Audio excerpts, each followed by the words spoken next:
Aerox 155, ito mga bossing, ngayon no, nasa 4.6 na lang yung down payment. Tapos nasa 4.1 yung monthly. Sa mga pops, meron silang isang Raider 150 carb type.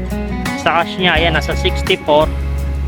Monthly niya, ayan, nasa 3,000 na lang o zero down payment. Tapos dito nga, ito, meron silang isang Honda na PCX. Wow! So yun, what's up? Kamusta na kayo mga bossing? Ito, bali, pauwi na tayo. Tapos ito, meron ako nakita mga repo dito. Ayun, meron silang isang Aerox PCX. Tapos dun banda, ayun, meron silang isang Raider 150 carb type. So try, check natin. Okay, tara mga paps, ito simulan natin dito sa my PCX. Kaso ito, wala pa po siyang presyo. So for pricing pa lang to. So i-check muna natin yung appearance niya. Ayan, sa naghahanap ng Honda PCX, ito sa headlight, all goods pa rin. Sa gulong, ito makapal pa. Tapos sa side niya, ayun, okay pa rin naman, wala rin naman siya mga basag. Tapos itong katabi niya, ito meron silang isang Aerox. Bababa na lang din sana yung monthly nito. Ayun, nasa 4.1 no?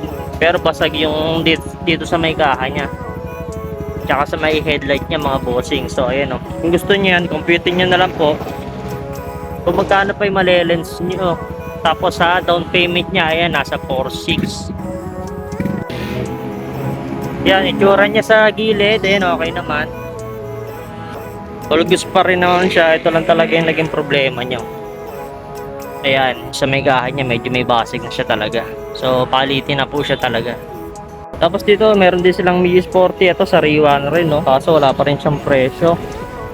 Tapos ito, meron silang isang Smash. Ayan, nasa 2.3. Zero down payment, 2.3 monthly. Ayan, no? Sa naghahanap din ng Smash.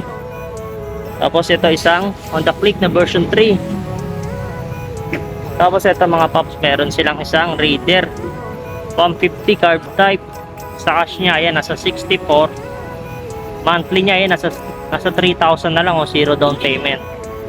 Yan, sa naghahanap dyan ng Raider 150 carb type. Sa lens niya, ayan, okay pa rin. Gulong solid pa rin. Pagdating sa kaha, yan, check din natin. Yan, so okay pa rin. So mababa na lang din to, 3,000 monthly para sa Raider carb type. Tapos dito nga sa harap nila, pasadahan lang natin kasi karaniwan wala po silang presyo. Bali ito lang, isang Honda Beat lang, ayan, nasa 2.8. Pero pwede nyo naman po yan i-inquire lahat, no? Ilalagay na lang natin yung pwede nyo kontakin. Tapos pagdating sa location, ito, Malinta Motor Trade, tabing kalsada lang naman po yan. Ayan. So yun mga folks, pagdating sa requirements tsaka sa exact location, ilalagay na lang po natin dyan sa may description. So yun lang, salamat. That's it.